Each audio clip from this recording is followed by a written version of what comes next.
The crystalline halls of the Galactic Council Station gleamed with an almost painful brilliance as Emily Anderson straightened her navy blue diplomatic uniform. At 12 years old, she was the youngest ambassador humanity had ever sent to the stars, and she knew every eye in the chamber was fixed upon her. Some with curiosity, others with barely concealed disdain. The main chamber rose 20 stories high, its transparent walls revealing the glittering expanse of space beyond. Representatives from over 300 species filled the tiered seating, their forms ranging from the ethereal light beings of the Luminary Collective to the mountain-sized crystalline entities of the Deep Space clans. Ambassador Anderson, the High Counselor Xerath's voice resonated through the chamber, each word dripping with artificial politeness. You stand before us as Earth's chosen representative for the Cultural Exchange Initiative. An interesting choice by your government. Emily smiled, a gesture she knew some species found unsettling. Her long brown hair was pulled back in a neat ponytail, and her green eyes sparkled with an intelligence that made several council members shift uncomfortably in their seats. Thank you for the welcome, High Counselor. I'm here to demonstrate that humanity's future lies in the hands of those who will shape it, its children. A murmur rippled through the assembly. The Mergen delegate, a being of living mercury, formed its surface into what passed for a sneer. How characteristic of humans, sending a child to do an adult's work. Your species has been spacefaring for barely 2 centuries, yet you presume. I presume nothing, honored delegate. Emily cut in, her voice clear and steady. She pulled out her quantum tablet, a sleek device that seemed to absorb light rather than reflect it. I'm here to share and learn. For instance, did you know that in those 2 centuries, human children have composed over 10 million songs about the stars? I have a database off. Her words froze as the tablet's screen flickered, displaying a series of files she'd never seen before. Classification markers she didn't recognize scrolled past, but one phrase caught her eye. Species containment protocols. In the upper tiers, Counselor Vex, one of the oldest members of the High Council, leaned forward, his crystalline sensory arrays focused on Emily's tablet with sudden, sharp interest. Child, what are you accessing? Emily looked up, confusion clear on her face. I'm not sure, sir.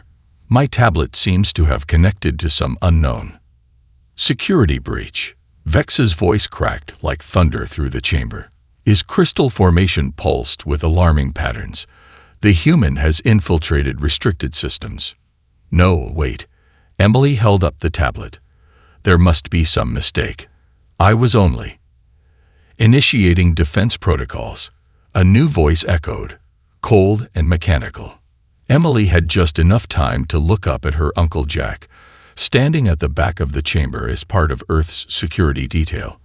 Their eyes met for one brief, terrified moment. Uncle Jack. The defense system activated with a high-pitched whine, a beam of concentrated energy, designed to neutralize technological threats, lanced through the space where Emily stood.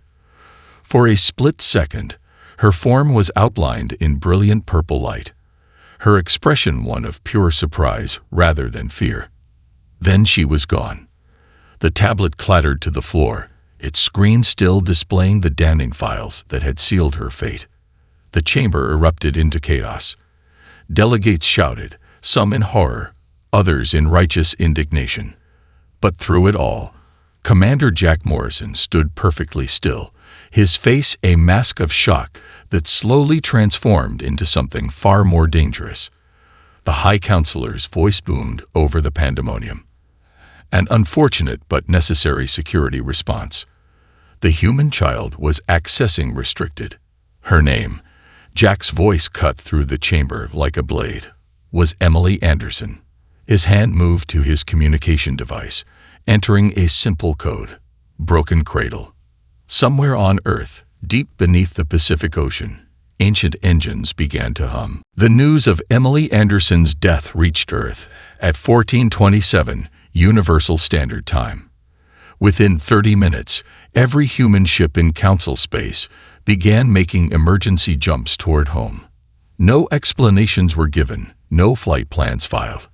They simply left. Admiral Sarah Hayes stood in the control center deep within Mount Cheyenne, watching as thousands of blue dots representing human vessels converged on the Sol system. Her silver hair was pulled back in a tight bun, her weathered face illuminated by the holographic display. "They killed a child," General Marcus Chen said beside her, his voice barely above a whisper. "A 12-year-old girl who was holding a tablet." Hayes nodded once, then pressed her palm against the ancient scanner built into her command console. "Computer, initialize Operation Legacy. Authorization Hayes 001. The cradle has been broken." The chamber's lights dimmed as hidden machinery, dormant for centuries, hummed to life. Beneath the world's oceans, in deep-sea trenches and underground caverns, metal giants stirred from their long slumber. "Send the signal to all hidden facilities," Hayes ordered.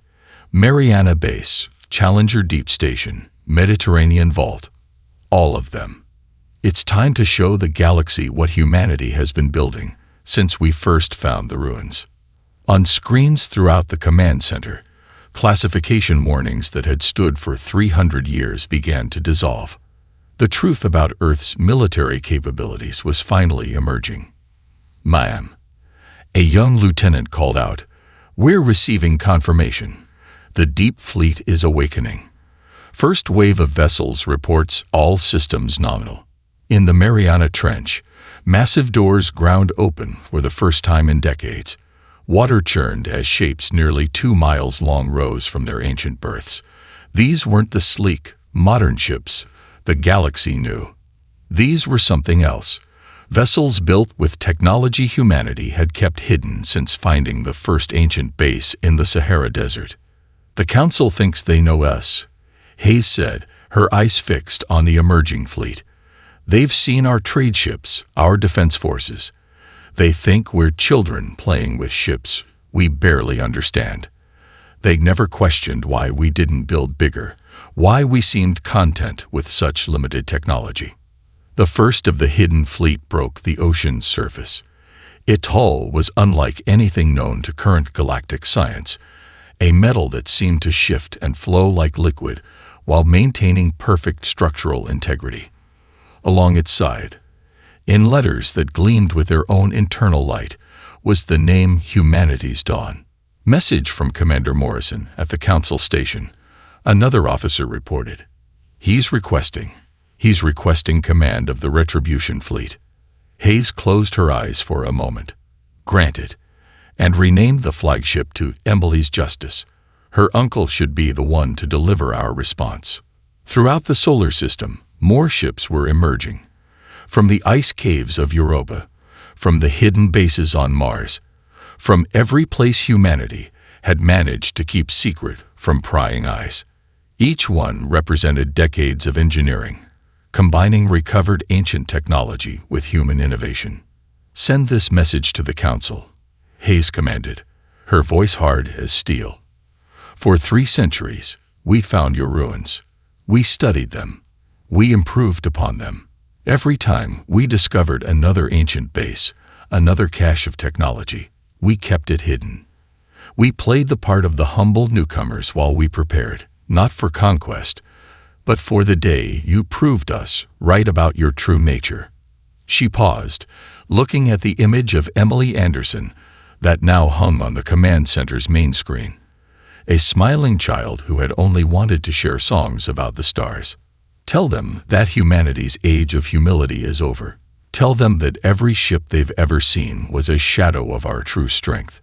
And tell them," her voice dropped to a whisper that everyone in the room could somehow hear, "tell them that they should have never touched our children."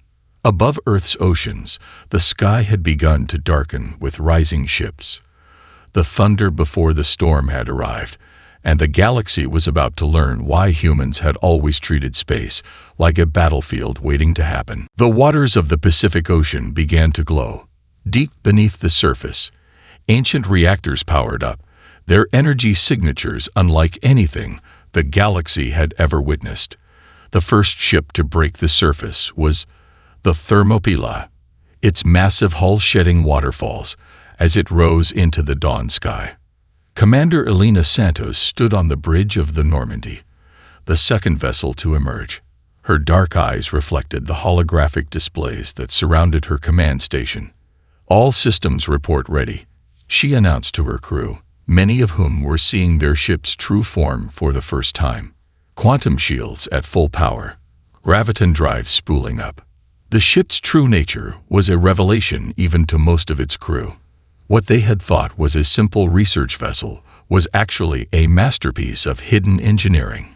The bland external panels they had known for years now shifted like living metal, revealing weapon systems that defied contemporary physics. "Ma'am," her first officer called out, "the Kagoshima and Stalingrad have surfaced. The Valley Forge reports minor delay due to centuries of seafloor sediment, but they're breaking free now." Above them, more ships pierced the clouds. From the hidden base on Mars, the Apache Dawn led a fleet of vessels that had been concealed within the planet's polar ice caps. Each ship bore the names of history's greatest warriors and battles: Shaka, Alexander, Hastings, Gettysburg. On the bridge of Emily's Justice, Commander Jack Morrison watched the holographic display as hundreds of ships joined formation. His eyes were red but dry. He had not shed tears since watching his niece die. Instead, he had channeled his grief into preparation. "Signal from Admiral Hayes," his communications officer reported. "All ships are to initiate Phase 1 of their true forms." Morrison nodded. "Send the command. Let's show the galaxy what we've been hiding." Across the fleet, the metamorphosis began. Hull plates that had appeared to be standard metal began to flow like mercury, restructuring themselves into their actual configurations. Hidden weapon ports opened, revealing artillery that combined ancient alien technology with human innovation. What had appeared to be a fleet of modest size suddenly doubled, then tripled in apparent mass as compression fields deactivated. "Sir," the science officer called out, "we're detecting multiple Council observation posts recording this. They're transmitting to the Council chamber." Morrison's lip curled slightly. "Good. Let them see. Let them understand what they've awakened." The Emily's Justice completed its transformation. The ship now stretched nearly 2 miles from bow to stern, its hull a seamless blend of flowing metal that seemed to absorb light itself. Along its flanks, ancient symbols glowed with internal energy, the same symbols humanity had found in that first hidden base, deep in the Sahara, 3 centuries ago. "All ships report ready, Commander," his executive officer announced. "The fleet awaits your orders." Morrison touched the command console, and his voice carried to every ship in the fleet. "For 300 years, we prepared. We found their ruins, their left-behind technology. And we did what humans do best.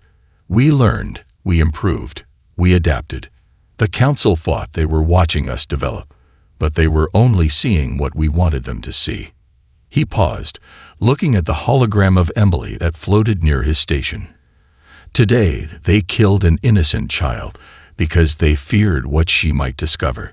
They proved that every precaution we took, every secret we kept, was justified. Now we will show them why Earth's children have always looked to the stars not with wonder, but with determination." The fleet began to move as one, breaking free from Earth's gravity well. The ships accelerated with technology that made a mockery of known physics, their drives leaving trails of blue fire across the sky. "Plot course for the Council's primary military installation," Morrison commanded. "It's time to remind the galaxy that humanity's greatest strength isn't our technology. It's our capacity to plan for the worst while hoping for the best." The fleet vanished into jump points that shouldn't have been possible, leaving Earth's orbit empty save for the rippling auroras their passage had created. The ghosts of the deep had risen, and they carried with them 3 centuries of patient preparation. The Council's primary military station, Star Eternal, hung above, the crystal world of Nexus Prime, its spiral arms housing 10,000 of the galaxy's most advanced warships. The station's commander, High Admiral Vexthor, stood at his command post, watching the tactical displays with all 6 of his eyes. Human fleet still in Sol system, one of his officers reported. Our deep space sensors show no sign-off. The officer never finished his sentence.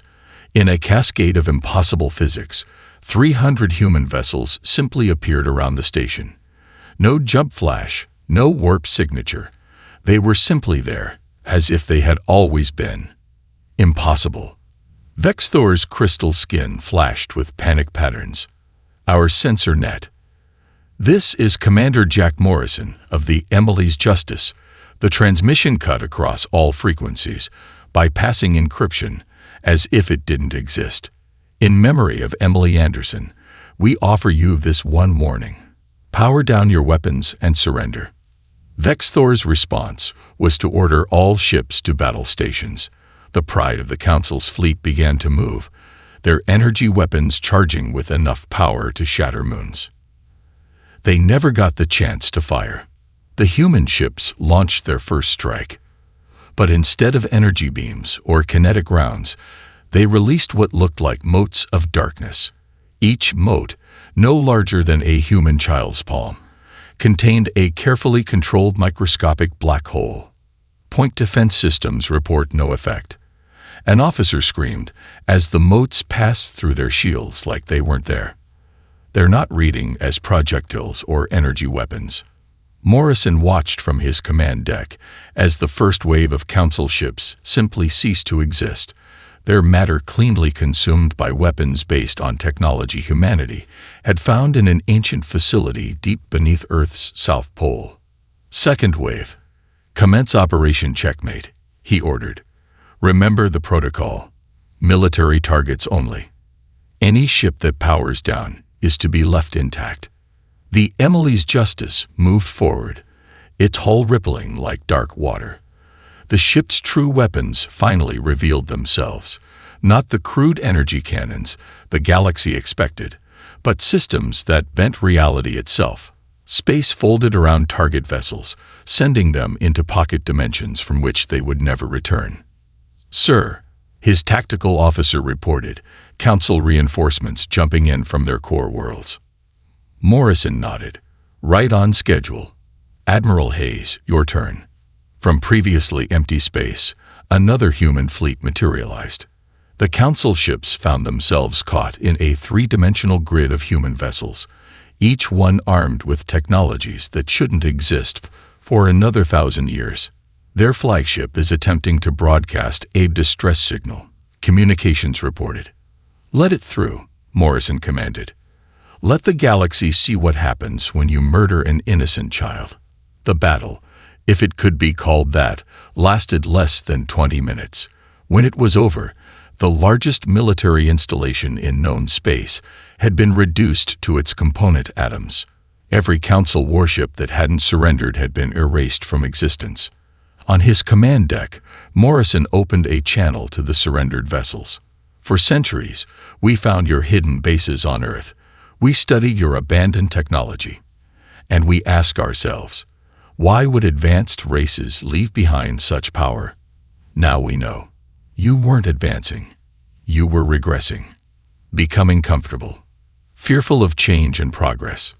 He stood, his shadow cast long by the light of the system's star. You killed my niece because you feared what she might discover. Now you'll live with the knowledge that your fear was justified. We are what you could have been had you not grown soft and cruel in your power. The fleet regrouped, their dark hulls reflecting the light of nearby stars. Already, reports were coming in of similar victories at every major Council military installation across the galaxy. In a single coordinated strike, humanity had broken the military might of a civilization that had ruled space for 10,000 years. Set course for their primary shipyards, Morrison ordered. It's time for Phase 2. his eyes fixed on the small hologram of Emily that floated near his station. The galaxy's about to learn why humans never start a fight. We only end them. The Grand Council chamber on Nexus Prime had never been so silent. Where once 300 species representatives had sat in ordered tiers, now barely 50 remained. The rest had fled, their governments already calculating the cost of remaining allied with a failing power. High Counselor Serath's crystalline form had lost its luster, dulled by the knowledge that in just 3 days, humanity had destroyed 8 centuries of military superiority. The humans, he started, his voice wavering. They must be stopped. Stopped. The voice came from the Centaurian representative, Ambassador Nex. Her bioluminescent skin pulsed, with barely contained rage. Like you stopped their child, Ambassador. The one who carried no weapons save knowledge. The chamber's holographic displays activated without command, showing footage from the human fleet's systematic dismantling of Council power. Ships that had ruled space for generations vanished before weapons that defied understanding. The Proxima colony wishes to speak, the chamber's AI announced. A new hologram appeared. Governor Zex of the Proxima colony, his 4-armed form trembling with suppressed emotion. For 3 centuries, we begged the Council for permission to develop our own jump drive technology. You claimed we were not ready. Now we know the truth. Every time we made progress, your agents sabotaged our research. More voices joined the chorus of accusation. The Sirius Confederation revealed records of Council operatives destroying their early quantum communications array. The Betelgeuse Alliance spoke of deliberately engineered economic crashes when their technology began to advance too quickly. Enough. Zerath's voice cracked like breaking glass. Everything we did was to maintain order. Order. The new voice silenced the chamber. Ambassador Chen of Alpha Centauri stood, her hologram towering above the rest. You mean control. We've received a transmission from the human fleet. Would you like to know what they found in their ancient ruins? Evidence that your order has kept us in the Dark Ages for 10,000 years. The chamber's displays change, showing archaeological data from Earth, hidden bases with technology far beyond current Council standards, weapons that could have ended wars before they began, medical advances that could have saved billions. The humans did what we should have done, Chen continued. They found this legacy, and instead of fearing it, they built upon it, improved it, and they kept it hidden because they understood something we're only now learning. The Council isn't a government, it's a prison guard. One by one, holograms began to vanish as species after species withdrew from the Council. The Centaurians were first, followed by the Proxima colony. Within hours, a third of the Council's member races had declared their independence. Ambassador Chen's final words echoed through the chamber. We're joining the Human Alliance. They've promised to share everything they've learned. Not control it, share it. The age of the Council's technological suppression is over. In Earth orbit, Admiral Hayes received the reports with grim satisfaction. How many species have requested alliance so far? She asked her staff. 87 and counting, ma'am, her aide reported. Most are providing evidence of Council interference in their development. The Proxima colony's data is particularly damning. Proves the Council deliberately caused their industrial collapse of 2157. Hayes nodded, watching as more diplomatic signals arrived. The Council's power structure, built on millennia of careful manipulation and control, was collapsing faster than anyone had predicted. Message from Commander Morrison. An officer called out. The fleet has located the Council's secure archives. There, ma'am, they're finding records of similar interventions going back 12,000 years. Hundreds of species, their development artificially stunted or outright destroyed. Hayes closed her eyes, thinking of Emily Anderson. One child's death had triggered the fall of an empire built on lies and fear. "Send word to the New Alliance members," she ordered. "Tell them Earth is ready to begin sharing our archives. It's time for the galaxy to wake up from its enforced dark age."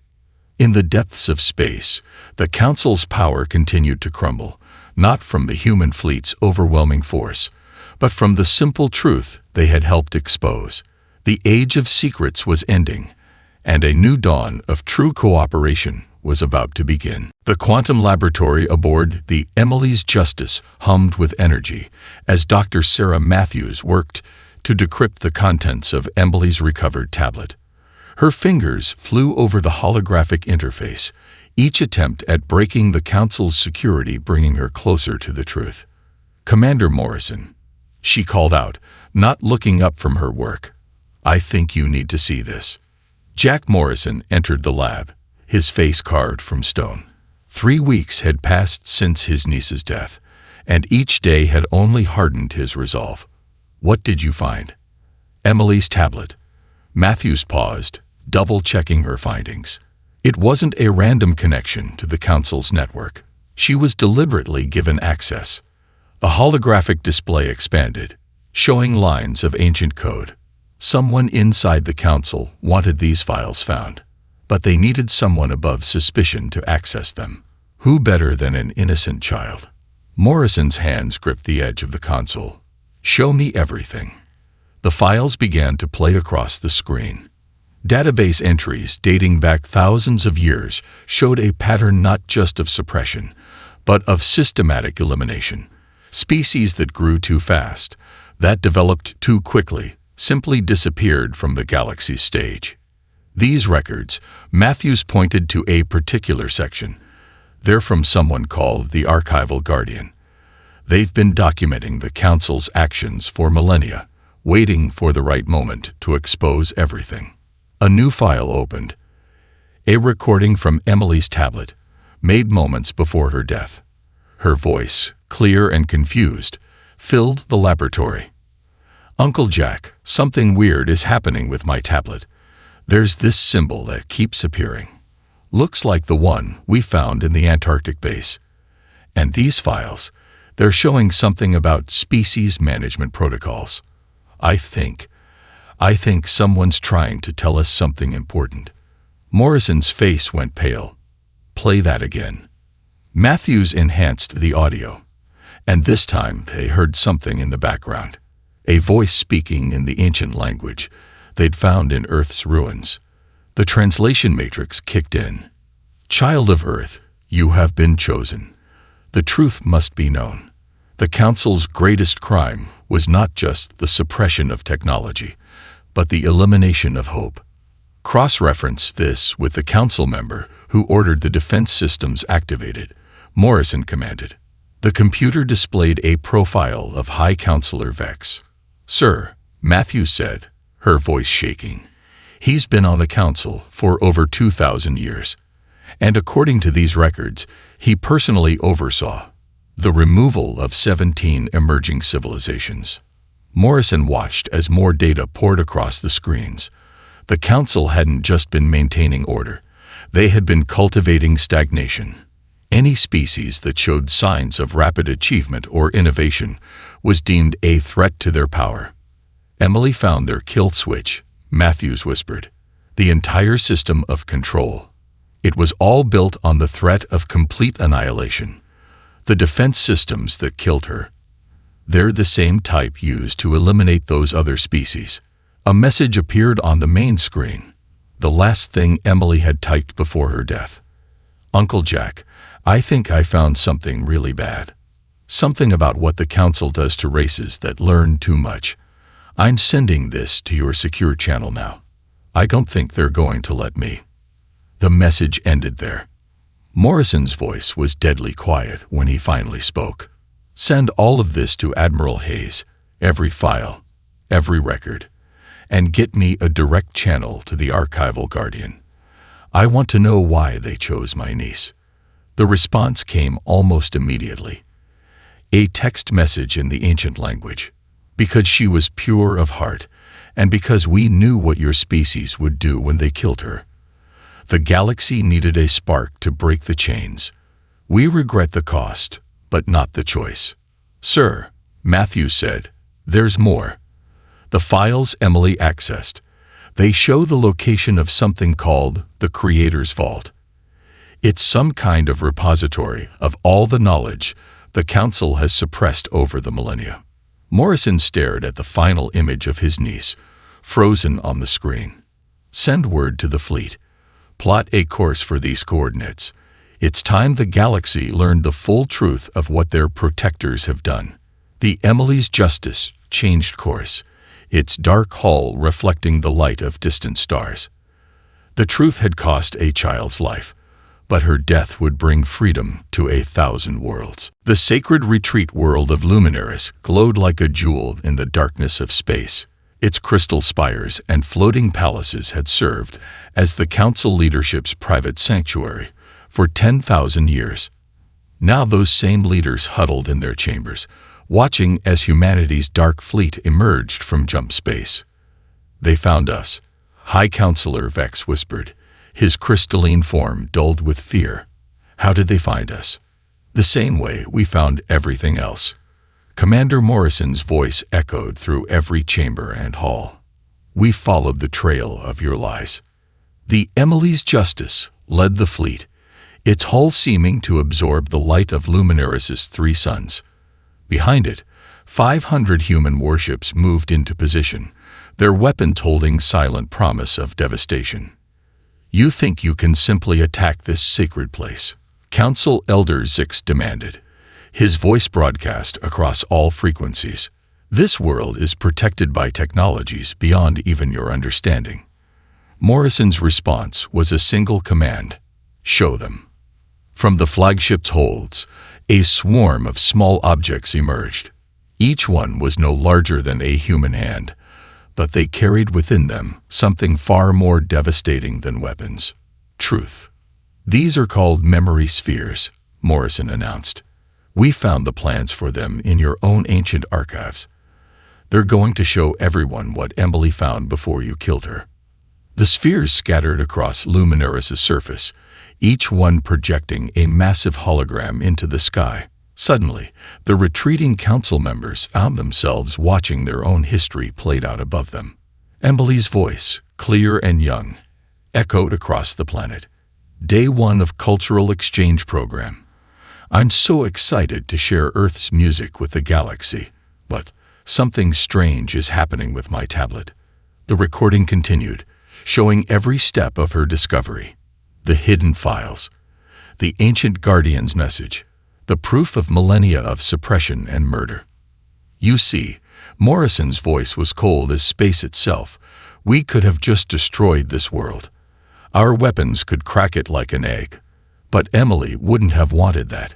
She believed in sharing knowledge, not destroying it. New holograms appeared, these showing the Council's secret archives. Species after species, civilization after civilization, all deemed too dangerous because they dared to dream too big, to advance too quickly. Transmission reaching every inhabited world in known space. Lieutenant Commander Rodriguez reported from her station. The truth is out, sir. All of it. On the surface, Council members tried desperately to flee, only to find their ships locked down by technologies they themselves had hidden away ages ago. The human fleet had not come to destroy. They had come to expose. This is Admiral Hayes of Earth. A new voice joined the broadcast. To all species watching this transmission, what you're seeing is real. The Council didn't protect us. They imprisoned us. They murdered a child because she discovered their greatest secret, that they've been keeping us all in the Dark Ages. The memory spheres continued their work, each one broadcasting proof of the Council's crimes. Species across the galaxy watched as their history was rewritten before their eyes. Morrison stood on his bridge, looking at the small hologram of Emily that forever floated near his station. They're all watching, Emily, just like you wanted. Everyone learning the truth together. The final recording played, Emily's last message, cut short by her murder. But this time, it continued, retrieved from her tablet's quantum backup. "Uncle Jack, if you're seeing this, I think I know why they're scared. We're not just making friends out here in space. We're breaking their chains. And I think that's what we were always meant to do." As the truth spread across the galaxy like wildfire, the Council's power crumbled not under the guns of Earth's fleet, but under the weight of their own exposed lies. Humanity had come not as conquerors, but as liberators, armed with the most powerful weapon in the universe, the truth. "Send word to the fleet," Morrison ordered. "Begin the download of all restricted knowledge to every world that wants it. It's time for the galaxy to wake up." Above Luminaris, the Dark Fleet held position, silent guardians ensuring that the light of truth, once lit, would never again be extinguished. 1 year after the fall of the Council, the Great Chamber of Harmony opened its doors for the first time. Built on the exact spot where Emily Anderson had died, the massive structure rose like a crystal flower through the heart of the old Council station. Commander Jack Morrison, now Ambassador Morrison, stood before the gathered representatives of over 500 species. The chamber's design incorporated elements from every known civilization, its walls lined with living data streams that shared knowledge freely among all worlds. 1 year ago, he began, his voice carrying to every corner of the vast space. A child stood in this very spot. She came with songs and dreams, hoping to share the joy that humanity found in the stars. Instead, she found something darker. But her discovery set us all free. The central hologram activated, showing Emily's face, not as she died, but as she lived. Bright-eyed, curious, full of hope. Around the chamber, hundreds of species watched in respectful silence. The Great Liberation, as history will remember it, wasn't won through our superior weapons, Morrison continued. It was won because one child's death showed us what we could lose if we didn't act. The Council feared our hidden fleet, but what they should have feared was our capacity for change. Admiral Hayes, now first speaker of the Galactic Alliance, stepped forward.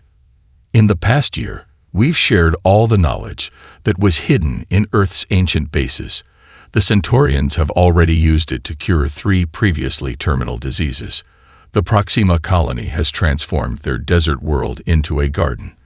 But most importantly, we've all learned to trust each other." The chamber's displays showed images from across the galaxy, species that had once been enemies now working together, sharing discoveries, building a future that the Council had never imagined possible. "The Creator's Vault has been opened," Hayes announced, "and its knowledge belongs to everyone. But its greatest treasure wasn't technology, it was understanding. We found records left by those who came before, warning about the path the Council had chosen.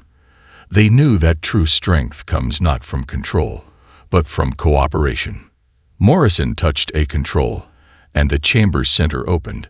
From it rose a memorial, Emily's tablet, preserved in a field of pure energy.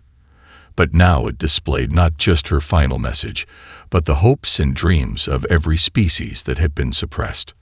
"The new Galactic Alliance is founded on a simple principle," Morrison said. "Knowledge belongs to everyone. Progress cannot be contained. And most importantly, every child in the galaxy has the right to look up at the stars and dream without fear."